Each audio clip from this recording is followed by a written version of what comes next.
filing from the DOJ says that Brian J. Cole, the man allegedly accused of planning two pipe bombs, outside the Democratic and Republican National Committee offices on the evening of January 6, 2021, the Capitol riot, he gave a, quote, detailed confession to the FBI. The DOJ memo alleges that Cole said he became bewildered by the claims that 2020 election had been stolen from President Trump. He believed someone needed to speak up on behalf of people who thought the allegations of election fraud were true.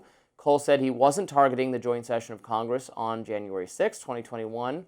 The suspect, per the DOJ memo, explained that something just snapped.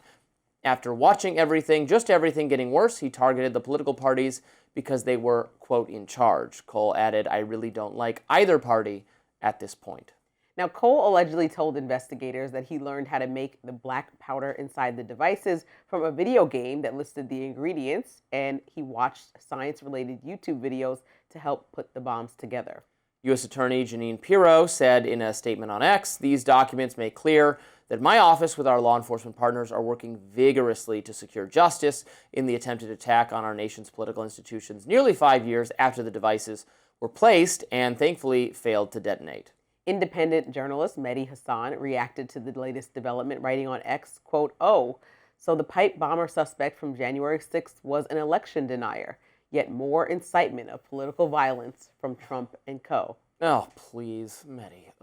Okay, what are the rules? When is it someone else's fault when you do something crazy and when is it not? Because I'm sure Mehdi and all people, liberal people, will complain when Trump and Vance said that the assassination attempt against him is the fault of left-wing radicals, or that Charlie Kirk being assassinated is the fault of left-wing people in general, not just specifically the person who did it, but whoever else, and that all gets condemned, and now there's some confused, crazy, rambling person who did this, who had some bad ideas about the election, maybe, as far as we can tell, and now that's all Trump's fault. It's just like, it's a complete double standard. So it can't be both ways. I don't think that we should start from a place where we're finding out information, and in this case, luckily, no lives were lost, and it was a bomb that didn't detonate. Took him 2 seconds, it's Trump's fault. But I think that the response is not appropriate to point fingers and blame immediately, but for President Trump and his team that constantly this entire year has pointed fingers and blamed on every incident immediately,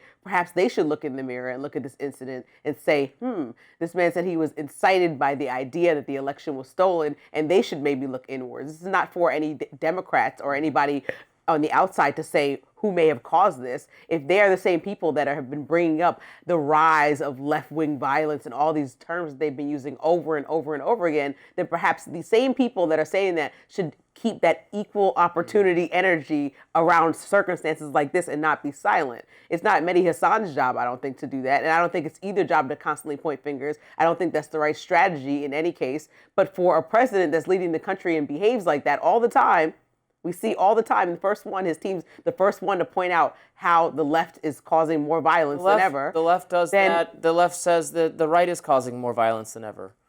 We hear that all the time. Look at all this right-wing political violence, all this right-wing rhetoric. I mean, Mehdi Hassan is doing a perfect example of that. He is doing it. I don't think, for me, it's not the right strategy. Right. I think for you, that's why for you and I, we're not going to debate that we disagree about that, because we agree that the right strategy is not to figure out who most caused this. There's something quick I want to get in before we wrap this. Okay. And look, I have no doubt, really, that this person is guilty. Fine, fair enough.